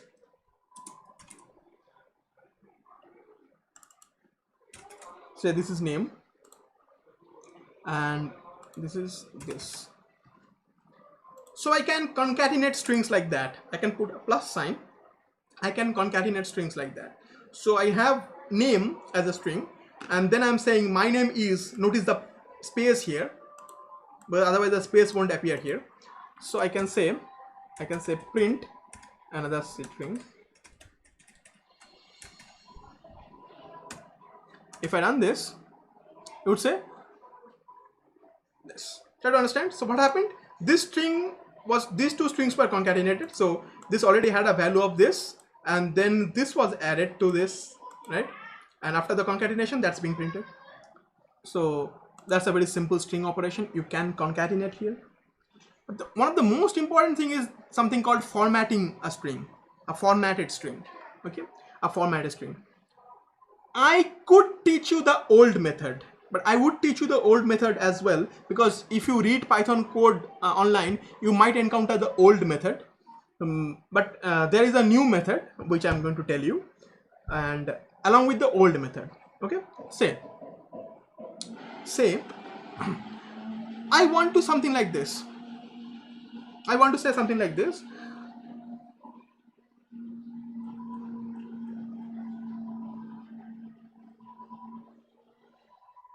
Let's go back to this one. Let's go back to this one. Second, right? I could create this one like this, but I could do something like this. I could say, I could put placeholders here. Okay, before I can actually do this, let's say how we can actually do placeholder things, right? Say, if I say put this kind of brackets inside a string, okay, and if I say format, again this is the old method, okay, format, and say something like, say for example 13. Look very carefully what happened here. If I just run this, it prints 13. But if I say 13 is a number, if I now run this, so see what happened. So this was a placeholder. I don't understand. And this, in this placeholder, what did I put? I did put 13, right? Right? This could be a variable. Say if x is equal to 13, I could say format x here. So a string, then a dot, and then format, and then the variable. And in that placeholder, that is being printed. Okay, and this does not necessarily have to be have to be a number. It could be a string. So it could be, okay, okay, I can have that. I can also now have something like this. So x is a number 13, and its name is 13. Okay, and what if I say something like this? No.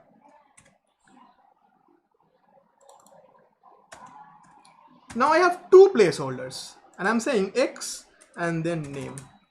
So try to understand what happens here. So I have two placeholders.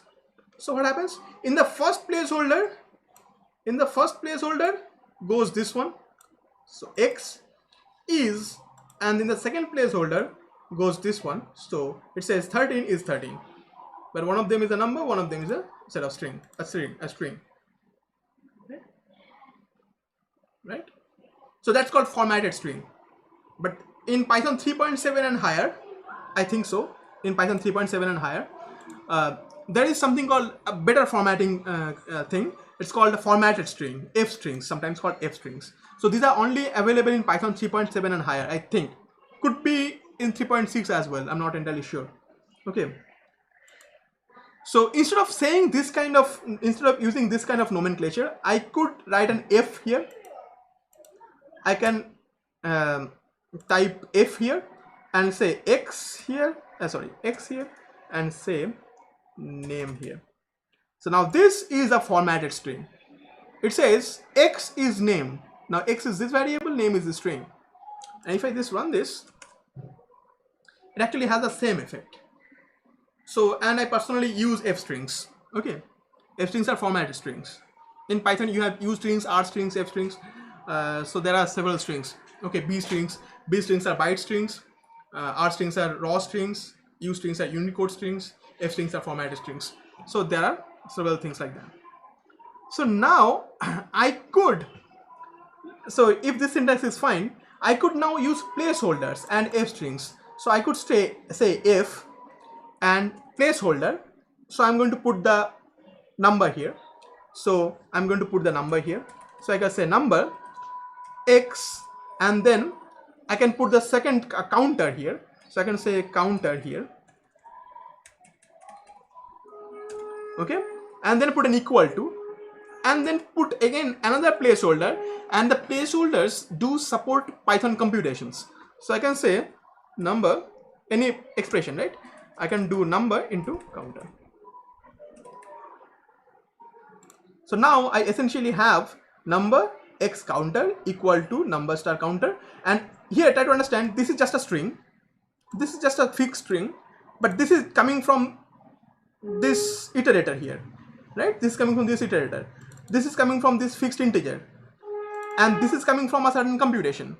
And this entire thing is enclosed as a single string.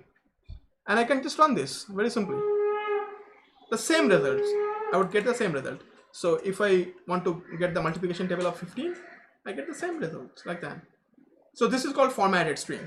We do use formatted string. You actually saw this earlier in our signals and systems classes in some places. And I personally use formatted strings everywhere whenever I want to format a string. Okay. So what I mean is that I would not really do printing like this. I would always use a formatted string to do the printing. Okay. This kind of printings are pretty much not recommended in Python. Okay. So feel free to ask any question that you might have, because that is the point I'm going to, that is exactly here I'm going to end the discussion.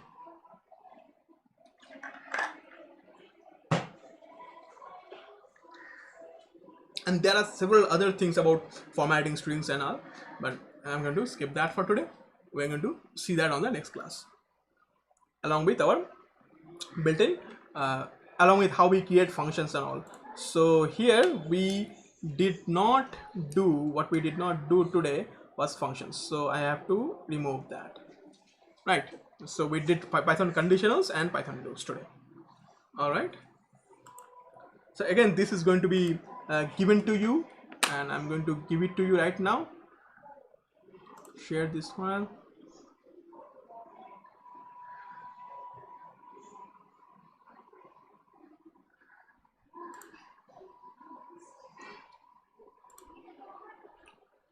Okay, so here is the file. Okay, ask any question that you might have.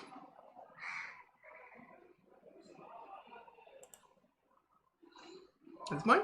And we're going to continue our discussion in the next class.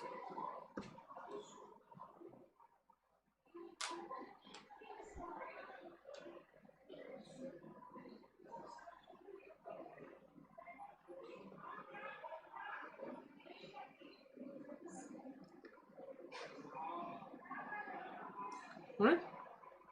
So again, I would suggest you copy this code and try tweaking a few values and see. Okay, try changing these elements here.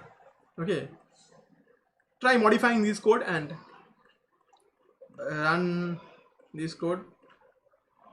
Okay, again, if you have any query, feel free to ask.